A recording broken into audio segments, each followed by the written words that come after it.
신약성경 125페이지에 있습니다. 누가복음 17장 20절, 21절 말씀입니다. 봉독해 올려드리겠습니다. 바리새인들이 하나님의 나라가 어느 때에 임하나이까 묻거늘 예수께서 대답하여 이르시되 하나님의 나라는 볼 수 있게 임하는 것이 아니요 또 여기 있다 저기 있다고도 못하리니 하나님의 나라는 너희 안에 있느니라. 아멘. 이것은 살아계신 하나님의 말씀입니다. 할렐루야. 하나님의 은혜와 복이 또 하나님의 영광이 이 자리에 함께하기를 주님의 이름으로 축원드립니다. 예수님께서 이 땅에 오셔서 가장 먼저 선포하신 말씀은 이제 때가 찼고 하나님의 나라가 가까우니라, 이 말씀을 선포하셨어요. 정확히 말하면 하나님의 나라가 이미 우리 안에 임하셨다라고 하는 것을 말씀하신 것이죠. 어쩌면 예수님의 공생의 전체는 하나님의 나라의 메시지를 전하신 것이 전부예요. 예수님께서 단순히 하나님의 나라가 우리에게 온다 이렇게 말씀하시진 않으셨습니다. 그 나라가 어떤 모습으로 나타나는지, 그리고 하나님의 나라 안에 있는 우리들은 어떤 삶을 살아야 되는지를 구체적으로 설명하시고 보여주셨습니다.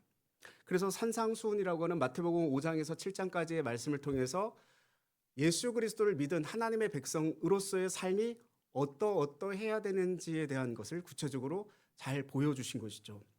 우리가 예수님께서 이 땅에 왜 오셨는지를 정확하게 이해하지 못하면 우리의 신앙은 완전히 빗나가게 되어 있습니다. 그러니까 잘못된 믿음과 잘못된 신앙으로 이게 옳다라고 하면서 그렇게 신앙생활을 해나갈 수 있다는 겁니다. 예수님의 핵심 메시지, 곧 하나님의 나라를 놓치면 우리는 어쩌면 성경을 계속 읽는데도 불구하고 예수님을 모르고 살아가고 있는지 몰라요. 그래서 성경을 100번 읽어도 예수님을 이해하지 못하는 겁니다. 성경은 결국 인간의 이야기가 아니라 누구의 이야기를 하는 겁니까? 하나님의 이야기를 하고 있는 거죠. 그리고 예수님께서는 처음부터 끝까지 일관되게 전하신 메시지 하나는 하나님의 나라, 천국이었습니다. 근데 우리는 본능적으로 원하는 것이 무엇이냐면 내 나라를 원합니다. 내 뜻이 성취되기를 원하고 내 계획이 성공되고 내 꿈이 성취되어지는 그것을 원합니다. 그러나 예수님께서는 먼저 그의 나라와 그의 의를 구하라 이렇게 말씀을 하셨단 말이에요. 이 말은 하나님의 나라라고 하는 것을 가장 가치 있게 여기라고 하는 뜻입니다. 그렇다면 우리의 가치관 전체가 뒤집혀져야 돼요. 하나님의 나라가 우리의 우선순위가 되어야 되는 삶을 살아가야 되는데, 그러니까 우리가 지금까지 중요하게 여겼던, 우리가 정말 최고로 생각했던 그것과 하나님의 나라라고 하는 것이 바뀌어져야 되는데, 그렇지 못한 하나님의 나라, 그것이 우리의 최우선 가치가 아니고 여전히 우리가 붙들고 있었던 그 가치관과 세계관이 나의 최고의 어떤 선이라고, 최우선순위라고 생각하게 되면 하나님의 나라는 우리에게 임하지 않게 되어지는 것이죠. 그래서 하나님의 나라를 먼저 구하라고 하는 말씀은 먼저 내 나라를 내려놓으라는 뜻입니다. 우리는 나의 뜻을 이루기 위해 교회를 나오기도 합니다. 내 욕망을 채우기 위해서 교회를 나오기도 해요. 심지어는 하나님을 이용하려고도 합니다. 그러니까 내 뜻과 내 꿈을 이루기 위한 하나의 도구가 되어지시는 거죠, 하나님께서. 그러나 예수님께서 오셔서 선포하신 메시지의 본질은 먼저 하나님의 나라를 구하라. 그리하면 이 모든 것을, 너의 모든 필요를 내가 도와주리라, 채우시리라 말씀하셨습니다. 생각해 볼 때 우리들이 살아가면서 하루 종일 생각하는 게 무엇일까? 그게 우리의 어떤 가치관이 되어지거든요. 그래서 돈 버는 것이 최고의 가치관을 가지고 있는 사람은 하루 종일 돈만 생각하게 될 수밖에 없죠. 성공이 최고의 어떤 중요한 것이라고 생각하는 사람은 하루 종일 성공만 생각하며 살아가게 될 거예요. 저는 이제 목사님들하고 이제 다니다 보면 식사를 이제 하게 되기도 하고 모임을 갖게 되는데, 근데 대부분의 목사님들이 이렇게 가지고 있는 가치관이 그래서 그런지 갈 때마다 여기는 교회 하면 참 좋겠다, 이 말씀을 참 많이 하셔요. 그리고 차 타고 가다가 어느 지역에 가면 뭘 제일 먼저 찾냐면 십자가가 몇 개 있는가. 이 마을에 가구가 이렇게 몇십 가구가 있는데 교회 하나 없네? 뭐 이런 말씀들을 계속 하신단 말이에요. 그러니까 그분들의 눈과 그 생각은 어디에 잡혀져 있는 거? 거기에 잡혀져 있는 거죠. 거기에 잡혀져 있는 거예요. 그러니까 인기를 중요하게 생각하는 사람들은 뭘 보겠어요? 어떻게 하면 사람들한테 시선을 받을 수 있을까? 인정을 받을 수 있을까? 칭찬을 받을 수 있을까? 여기에 집중하겠죠. 근데 예수님은 이 모든 것을 뒤집어 놓으셨단 말이에요. 먼저 그의 나라를 구하라. 교회가 존재하는 이유도 여기에 있는 거라고 저는 여겨집니다. 교회는 단지 사람을 모으는 조직은 아닙니다. 이 땅 가운데 하나님의 나라가 임하도록 하기 위해서 하나님께서 세우신 공동체, 그게 교회예요. 구약에서부터 그 메시지는 변함이 없었습니다. 하나님께서는 그 선악과를 따먹은 아담과 하와에게 최초의 복음의 말씀, 창세기 3장 15절의 말씀을 통해서 회복을 약속하셨단 말이죠. 그리고 이사야 선지자를 통해서 모든 육체가 하나님의 영광, 그 구원을 보게 되리라 말씀하셨고, 그 약속대로 예수 그리스도 메시아가 이 땅 가운데 오시게 되셨습니다. 예수님께서 오셔서 이 땅 가운데 시작하신 일, 그건 공생의 전체는 하나님 나라, 그것에 관한 일이었습니다. 그분은 우리들의 야망을 이루어주기 위해서 오신 분이 아닙니다. 내가 무언가 꿈꾸는 어떤 나의 욕망, 그것을 이루어주기 위해서 이 땅에 오신 분이 아니세요. 그분의 기적과 능력은 하나님 나라의 권세가 무엇인지를 보여주시는 것이에요. 십자가, 그것이 하나님 나라가 어떻게 이루어지는 것을 정확하게 보여준 사건이죠. 오늘 본문에도 예수님은 바리새인과 충돌을 하십니다. 왜 계속 충돌하셨을까요?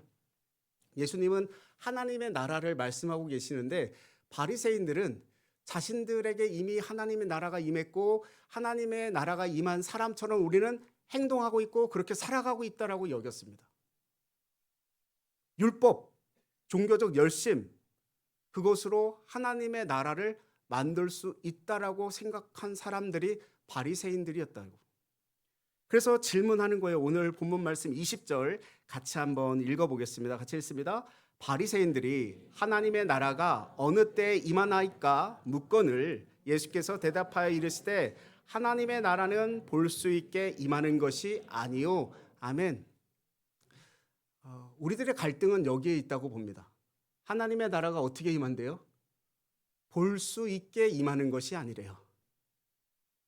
볼 수 있었으면 좋겠어요. 그럼 명확해질 텐데, 근데 볼 수 있게 임하는 것이 아니라는 거예요. 하나님의 나라가 어느 때 임합니까? 물어봤더니 하나님의 나라는 볼 수 있게 임하는 것이 아니다.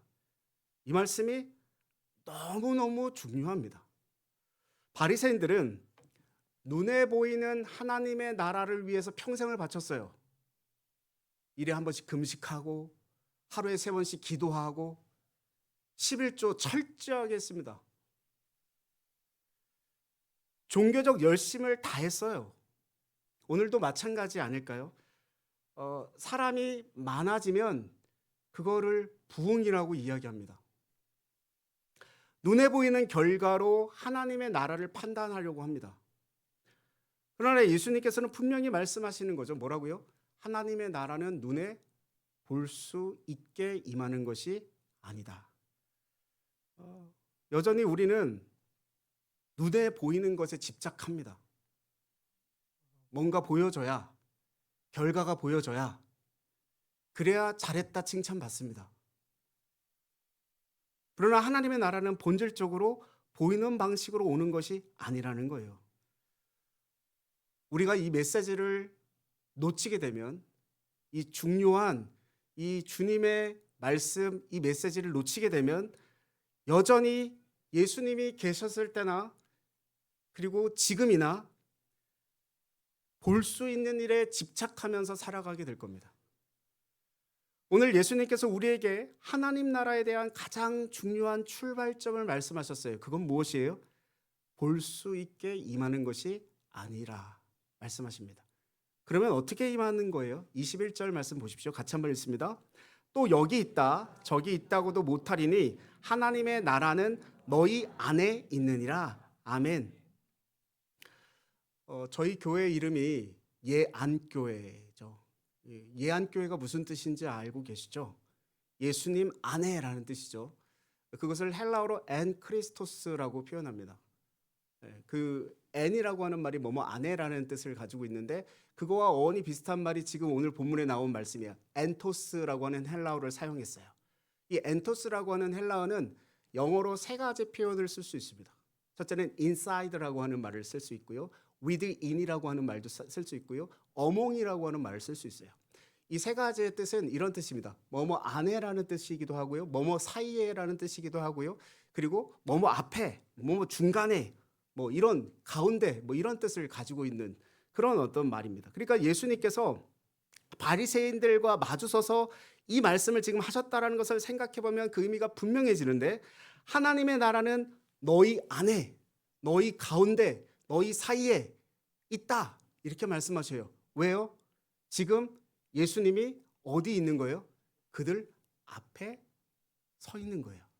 그러니까 지금 예수님이 그들과 함께 있는 것이 너희 안에 하나님의 나라가 임재했다. 너희 사이에 임재했다. 너희 가운데 임재했다. 이렇게 말씀하고 있는 것이죠.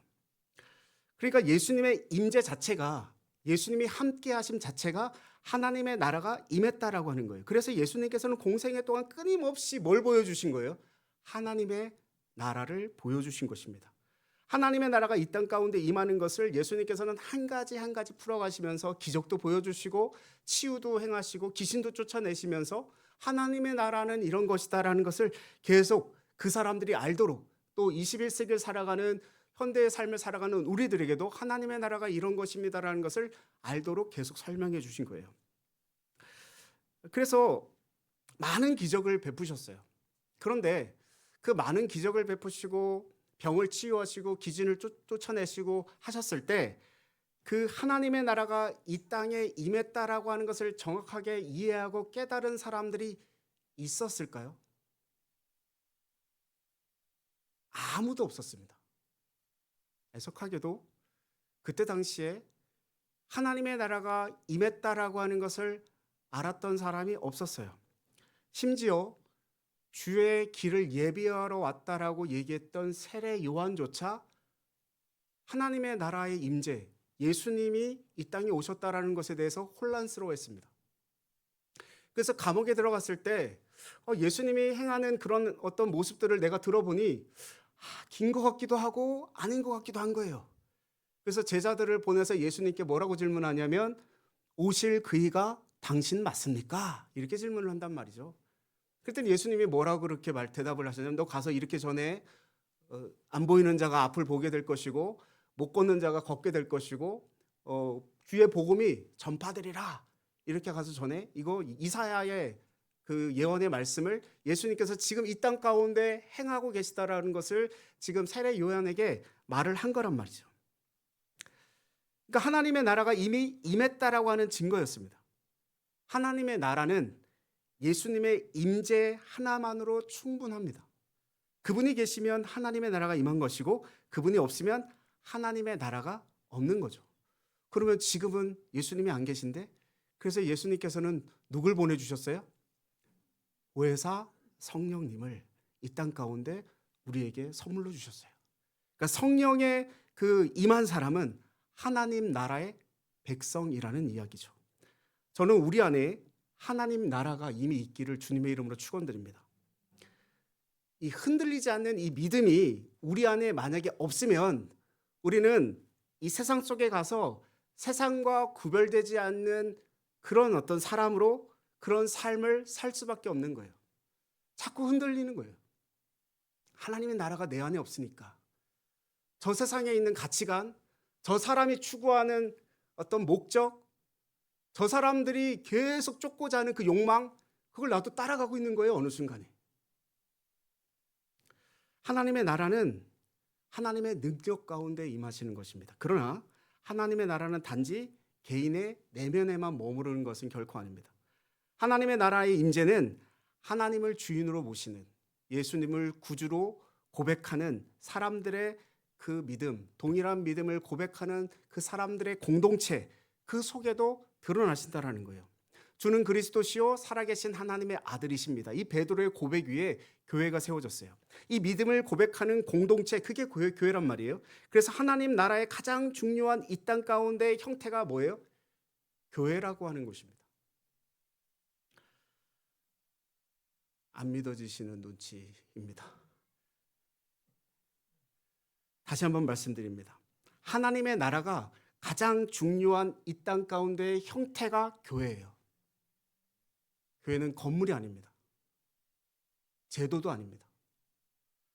예수를 주로 고백하고 그 말씀에 순종하기로 결단한 사람들의 공동체, 그게 교회예요. 그래서 교회가 이 땅의 소망이라고 이야기할 수 있는 겁니다. 하나님께서 보이지 않는 하나님의 나라를 이 땅 가운데 드러내시는 가장 중요한 통로가 교회이기 때문에 그래요. 물론 하나님의 나라가 교회랑 동일한 것은 아닙니다. 같진 않아요. 하나님의 나라가 교회보다 훨씬 더 큽니다. 그러나 교회는 하나님의 나라가 드러나는 가장 중요한 형태라고 하는 것이고, 그래서 우리에게 이런 질문이 너무너무 중요한 거예요.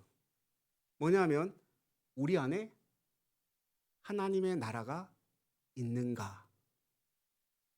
입니다. 우리 사이에 하나님의 나라가 있는가?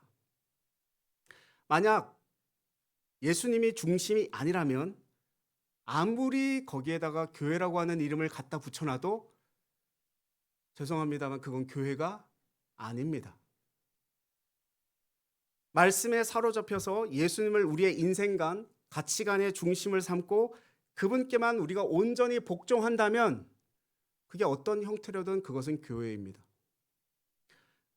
잠시 그 주일날 1시간 예배를 드리고 가서 세상에 나갔을 땐 까마득히 다 잊어버리고 세상적 기준과 가치관을 따라 산다면 이 땅의 교회는 순식간에 다 사라지고 마는 거예요. 오늘날 교회가 혼란스러운 이유도 여기 있는 거 아닙니까? 우리가 하나님의 나라를 제대로 살아내지 못하기 때문에, 하나님 나라 백성답게 살지 않기 때문에, 세상과 똑같은 가치관을 따라가기 때문에 여전히 세상은 교회를 교회로 보지 않아요. 오히려 교회를 걱정하고 있는 겁니다. 저들이 제대로 살아야 될 텐데, 저들이 하나님의 나라를 이루어야 될 텐데, 그걸 그들이 걱정하고 있는 겁니다. 예수님께서는 자기 의로 하나님 나라를 만들려고 하는 사람들을 가장 경계하셨습니다. 볼 수 있는 것이 볼 수 있게 임하는 것이 아니다. 여기 있다 저기 있다 말 못할 것이다. 우리 가운데 있어야 한다는 예수님이 그 가운데 계셔야 한다는 이것을 놓치고 내 의로움으로, 내 선함으로, 내 행동으로, 내 행위로, 내 종교적 열심으로, 그 익숙함으로 하나님의 나라를 만들겠다라고 앞당기겠다라고 하는 사람들을 가장 경멸하신 거예요. 그렇게 해서는 하나님의 나라를 볼 수도 없고 하나님 나라에 들어갈 수도 없다 말씀하셨습니다. 심지어 주여 주여 하는 자마다 다 천국에 가는 것이 아니라고 말씀하셨지 않습니까? 요한복음 3장에 보면 니고데모의 이야기가 나옵니다. 한밤중에 니고데모가 예수님을 찾아와요. 찾아와서는 어떻게 하면 영생을 얻을 수 있습니까? 어떻게 하면 내가 하나님 나라에 들어갈 수 있습니까? 예수님께서 대답하시죠. 거듭나야 하리라. 거듭나야 하리라. 종교적인 인물 중에 니고데모만큼 훌륭한 사람이 또 있을까 싶습니다. 최고의 종교인이었어요. 일주일에 2번 금식하고 하루에 3번 기도하고 헌금 열심히 하고, 그렇게 모든 종교적 열심을 다한 사람을 쉽게 찾아보기 어렵습니다. 그러나 그래 가지고는 하나님 나라에 들어갈 수 없다라는 거예요. 왜요? 그 종교적 행위, 그 종교적 열심, 그 가운데 뭐가 있다라는 겁니까? 여전히 나라고 하는 게 있다라는 겁니다. 나라고 하는 게 있다라는 거예요. 내가 살아있는 한 하나님의 나라가 임할 수 없다라고 성경은 계속 말씀하고 있는 겁니다. 그래서 예수님께서는 말씀하시죠. 누구든지 나를 따라오려거든 어떻게 해요? 자기를 부인하고 자기 십자가를 지고 나를 따를 것이니라. 이게 해결이 안 되면요. 여기 10년을 다녀도 20년을 다녀도 그 사람에게 하나님의 나라가 임하지 않습니다. 우리는 뭐 조금 더 내려놓는 삶을 살면 어떨까? 뭐 이 정도로 생각하기도 합니다. 그러나 예수님은 그 수준을 말씀하신 것이 아니에요. 내 존재 자체를 부정해야 된다는 거예요. 그러니까 거듭이라고 하는 말은 우리 어떤 삶의 태도나 자세나 말이나 어떤 행위 이게 변화된 게 아니고요. 존재가 바뀐 겁니다. 존재가. 그걸 말씀하십니다. 교회는 머리 대신 예수 그리스도 그분만 드러나야 하는 곳입니다. 하나님의 나라는 보이는 것을 따라가는 사람들에게는 보이지 않아요. 큰 건물, 많은 사람, 화려한 시스템 뭐 이런 것들이 하나님의 나라는 아니라는 얘기죠. 하나님의 나라는 순종 가운데 임하게 됩니다. 그럼에도 불구하고 하나님은 하나님의 완성된 하나님의 나라의 그림을 우리에게 보여주셨습니다. 우리의 지금 이 교회 시대를 살고 있지만 이 교회 시대도 종말이 오게 된다라는 거죠. 그 종말의 시대에 주님께서 재림하신다 분명하게 말씀하고 있습니다. 마가복음 14장 62절 말씀 같이 한번 읽어보겠습니다. 같이 읽습니다. 예수께서 이르시되 내가 그니라 인자가 권능자의 우편에 앉는 것과 하늘 구름을 타고 오는 것을 너희가 보리라 하시니 아멘. 주님이 하늘 구름을 타고 오신다라는 거예요. 그래서 1세기의 기독교인들은 어떻게 기도했느냐? 마라나타 주 예수 어서 오시옵소서. 오늘날 우리도 그렇게 기도하고 있는 거죠. 그날 우리는 완성된 하나님의 나라를 보게 될 거라는 거예요. 그러나 지금 우리가 구원을 이미 받았지만 구원의 삶을 살아가고 있는 우리들, 교회의 사명은 과연 지금 무엇이냐? 그것은 교회가 진정한 하나님의 나라가 되는 것입니다. 말씀에 순종함으로 가치관이 바뀜으로 세상과 구별된 삶을 살아감으로 하나님의 나라를 드러내는 거예요. 저는 여기 계신 모든 분들이 교회 되기를 바랍니다. 우리가 제도에 안주하는 것이 아니고 진짜 그리스도인, 진짜 하나님의 백성, 진짜 하나님의 나라를 이루는 공동체 되기를 바랍니다. 예한교회가 그냥 말만 교회야 그게 아니었으면 좋겠습니다. 무늬만 그리스도인이야 이게 아니었으면 좋겠습니다. 여기 사람 많이 모이는 게 중요한 것이 아니고 이곳에 있는 사람들이 예수 그리스도의 복음을 받아들이고 하나님 나라가 우리 안에 임재하고 정말 하나님의 사람으로서 세상에 선함을 나타내는 그리스도인으로 살아가는 것 이게 중요한 겁니다. 우리 한 사람 한 사람이 하나님의 나라를 이루는 것 그게 중요한 거예요. 그래서 교회 와가지고 내 뜻 이루려고 하지 않으셨으면 좋겠어요. 예수님께서는 너희들이 나를 따라오려거든 너희들이 나와 함께 하나님의 나라를 이루려거든 날마다 자기를 부인하고 십자가를 지고 쫓으라는 것입니다.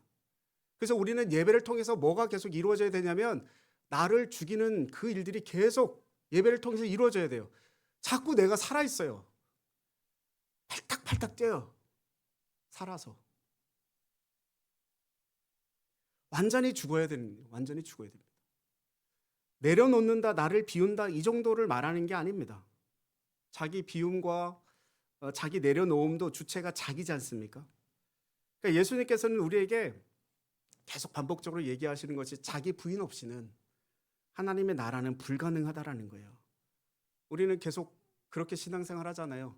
더 내려놓음, 더 자기를 더 비우고 더 괜찮은 사람이 되고 뭐 이런 패러다임을 얘기하는 것이 주님이 말씀하시는 것과는 다르다는 얘기입니다. 나는 전보다는 좀 괜찮은 사람이 됐어. 조금 더 개선이 됐고 좀 더 내려놓았고 뭐 그렇게 해서 하나님 나라를 앞당기고 하나님을 만들 수 있다. 하나님 나라를 만들 수 있다라고는 패러다임 자체를 우리가 깨트려 놓지 않으면 하나님의 나라는 이 땅에 없다라는 겁니다. 예수님은 이 종교의 어떤 위선을 깨트리러 이 땅에 오셨습니다. 그리고 생명과 자유를 주시기에 오셨어요. 주님은 우리가 눈에 보이는 것에 집중하는 것을 너무나 잘 아셔요. 오병이어의 기적 뒤에 사람들은 예수님을 왕으로 세우려고 했습니다. 예수님은 그들을 피해 버리시죠. 왜냐하면 그 사람들은 여전히 보이는 나라를 원했기 때문에 그렇습니다. 7장에도 보면, 그 요한복음 7장에도 보면 형제들이 찾아와요. 예수님의 형제들이. 그 형제들이 예수님께 뭐라고 하냐면, 초막절에 예루살렘에 가야 되는데 이제 예수님의 그 능력 사람들한테 좀 보여주시고 사람들한테 좀 인기를 좀 얻으세요. 좀 유명세도 좀 타세요. 빵 떠세요. 막 뜨세요. 뭐 이렇게 얘기를 한단 말이에요. 좀 유명해져야 되지 않겠습니까? 그래야지 사람들한테 좀 인기도 얻고 뭐 많은 것을 얻을 수 있게 되지 않겠어요? 뭐 이런 얘기를 해요. 근데 예수님이 누구신지, 예수님이 이 땅에 뭐하러 오셨는지를 그 형제들조차 모르는 거죠. 그래서 7장 5절에 보면 그 형제들까지도 예수를 믿지 아니하니이러라 이렇게 말씀을 한단 말이죠. 모르는 거예요. 제자들은 알았습니까? 제자들은 예수님이 따라오라고 하니까 뭘 많이 버리긴 버렸단 말이에요. 그물도 버렸고요. 세례직도 버리고 뭐 이렇게 버렸어요. 버리긴. 근데 버리고 쫓았지만 자기 부인이 됐습니까? 안 됐어요. 많이 버렸지만 여기 여전히 자기 보상을 구한단 말이에요. 나한테 뭐 떨어지는 거 없습니까? 무슨 상이 나한테 주어집니까? 예수님이 혹시 왕이 되시면 나한테 오른쪽에 그 큰 자리, 왼쪽에 큰 자리 내가 좀 올라가면 안 되겠습니까? 그 자리 날 좀 주세요. 내가 가장 큰 제자니까, 내가 예수님의 가장 중요한 제자니까 그 자리 나 좀 주세요. 이런 거에 관심 있고 계속 그 누가 큰지 그걸 다투고 있습니다. 자기 부인이 안 된 거잖아요. 그러니까 3년간 예수님을 따라다녔는데도 여전히 하나님 나라에 대한 생각이 없었다는 것입니다. 그러나 예수님께서는 광야에서 모든 시험을 말씀으로 이기셨어요. 근데 이게 단순히 말씀으로 이겼다 해서 성경 구절을 그냥 암송해서 그냥 외모로 그 사탄을 물리쳤다 이런 말씀은 아니지 않습니까? 돌이 떡이 되게 해라. 너 성전 꼭대기에 뛰어내려라. 너 나한테 절만하면 내가 세상의 모든 영광을 너에게 주리라. 그 유혹의 말씀을 다 이기셨어요. 말씀으로. 말씀으로 이겼다는 게 뭡니까? 그 말씀 앞에 자기 자신을 완전히 부인하셨다는 뜻입니다. 그랬더니 마귀가 떠나가고 천사가 수종들더라 이렇게 말씀을 하고 있어요. 그러니까 예수님께서는 모든 버리는 행위를 넘어서서 자기 부인을 마치고 공생애를 시작하셨다라는 거예요. 진정한 크리스찬의 삶의 시작, 그리스도인의 그 삶의 시작, 그거는 언제 시작이 되는 거예요? 우리를 버리는 것만으로 부족하다라는 거예요. 진정한 자기 부인, 진정한 십자가의 죽음을 통과하지 아니하면 하나님의 나라는 우리 안에 임할 수 없다라고 말씀을 합니다. 하나님의 나라는 종교적 열심으로 이루어지지 않아요. 자기 의로도 이루어지지 않아요. 하나님의 나라는 자기 부인을 통과한 사람들 안에 임합니다. 그래서 우리는 끊임없이 기도해야 될 부분입니다. 하나님, 내 자아, 아직도 살아있는, 주님 앞에 섰을 때도 살아있는 내 자아, 나를 죽여주시옵소서. 하나님, 내 나라를 무너뜨려 주시옵소서. 그리고 내 안에 하나님의 나라가 임하게 하여 주시옵소서. 우리 가운데 이 하나님의 나라가 온전히 임하기를 주님의 이름으로 축복드립니다. 그렇게 결단하셨으면 좋겠어요. 그리고 그 주님 앞에 온전히 나를 내어드리고 나는 온전히 온데간데 없이 다 죽여지고 오직 예수 그리스도만 온전히 살아나는 그런 역사가 있길 바랍니다. 예수님께서 누가복음 9장 62절에 이렇게 말씀하십니다. 같이 한번 읽어보겠습니다. 예수께서 이르시되 손에 쟁기를 잡고 뒤를 돌아보는 자는 하나님의 나라에 합당하지 아니하니라 하시니라. 아멘. 뒤를 돌아보는 자가 하나님 나라에 합당하지 않대요. 우리가 표대를 세웠고 뜻을 정하고 그 길을 가리라 결정했다면 뒤돌아보지 않기를 바랍니다. 그냥 가는 겁니다. 그냥 가는 겁니다.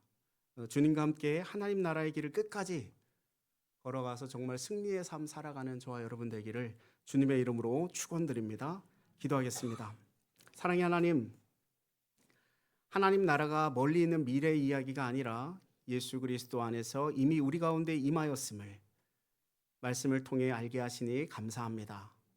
그러나 우리의 삶을 돌아보면 우리는 여전히 하나님 나라보다 내 나라를 더 붙들고 살아왔습니다. 내 뜻과 내 자존심, 내 욕망, 내 계획을 내려놓지 못한 채, 버리지 못한 채, 죽이지 못한 채 나를 위한 도구처럼 신앙을 사용할 때가 많았습니다. 주님, 우리를 불쌍히 여겨 주시옵소서.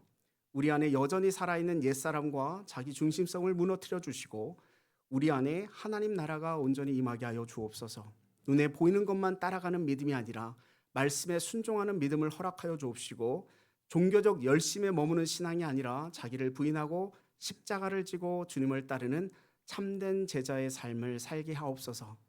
우리 교회가 단지 모이는 공동체가 아니라 예수님이 중심이 되시는 하나님의 나라의 공동체가 되게 하시고 세상 속에서 하나님의 나라를 드러내는 거룩한 교회 되게 하여 주옵소서. 예수 그리스도 이름으로 기도하옵나이다. 아멘.